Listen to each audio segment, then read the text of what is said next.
বাংলাদেশে আপনাদের হাতে থাকবে, মসজিদ ভিত্তিক সোসাইটি তৈরি হবে, হসপিটাল তৈরি হবে, অর্থনৈতিক ব্যবস্থা চালু হবে। আর আপনারা সবাই আমাদেরকে জন্য দোয়া করবেন যাতে আমরা বাংলাদেশটা আমাদের এই যে ভারতীয় আধিপত্যবাদ থেকে রক্ষা করতে পারি এবং এখানে ইসলামের পক্ষে দাঁড়াতে পারি। সবাই দোয়া করবেন তো ইনশাআল্লাহ। আমরা সবাই একটু বলতে থাকবো ইনশাআল্লাহ। বাংলাদেশে যতদিন মসজিদ মাদ্রাসা খানকা থাকবে ততদিন ইসলাম তো এখানে থাকবে ইনশাআল্লাহ। ইনশাআল্লাহ। এই আমাদের আলেম ওলামা যারা আছেন ওনাদের কাছে যেই কোনো সমস্যা ওরা আসবেন, ওনার সাথে একজন ব্যবসায়িক পরিচয় আছে। আপনি এসে বলবেন আমার বাচ্চাকে আমি স্কুলে ভর্তি করাতে পারি না, ব্যবসা করবে অমুক ব্যবসায়ীকে যে আপনি এই ছেলেটাকে একটু হেল্প করেছেন বড় হয়ে। ওই ছেলে বড় হয়ে যদি ডাক্তার হয় এই মসজিদের আশেপাশে এসে বসে আর চেম্বার খুলে বসবে যে আমি এই মসজিদের ইমাম সাহেব থেকে হেল্প নিয়ে আমি আসলে ডাক্তার হয়েছি, এলাকায় কারা কারা চিকিৎসা করেন না আসলে আমার ডাক্তার হিসাবে নিয়ে যান, এমন সময় আমরা চাই বাংলাদেশে।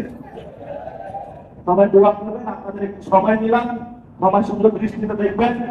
নামাজের পর অনেকগুলো ভুল হয়, মসজিদের বিষয়ে কেউ ছবি তুলবেন না। আমি বাহিরে গিয়ে দাঁড়াবো, যার যার সেলফি তোলার দরকার সকল সেলফি তুলবেন এবং বাহিরে শহীদ উসমান হাজি ভাইয়ের জন্য দোয়া হবে। ওনার বিচারের দাবিতে আমরা স্লোগান দিব, আল্লাহু আকবার স্লোগানে ইনশাআল্লাহ প্রভাবিত হবে। যদি আমরা অর্থনৈতিক একটি সামাজিক কাঠামো নির্মাণ করতে পারি তাহলে আমাদের বাংলাদেশটা আমূল পরিবর্তন হয়ে যাবে। আপনারা জানেন সাম্প্রতিককালে আমাদের ভারতে বিজেপি জয়ী হয়েছে পশ্চিমবঙ্গে, এটা আপনারা জানেন। এটা একটা গেরুয়া পতাকা, এই গেরুয়া পতাকা বাংলাদেশের কাছে এসে গেছে। মুসলমানরা যদি সজাগ না থাকে, মুসলমানরা যদি ইমানি তত্ত্ব না থাকে তাহলে কিন্তু এই গেরুয়া পতাকা আমরা ঠেকাতে পারবো।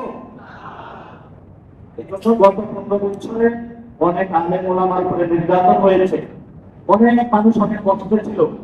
আমরা যদি সবাই মুসলিম ভিত্তিক কাঠামোটা তৈরি করতে পারি তাহলে আমাদের বাংলাদেশ নতুন ভাবে পরিবর্তন হবে। এই কথাটা বলার জন্য আপনাদের কাছে দাঁড়িয়েছি।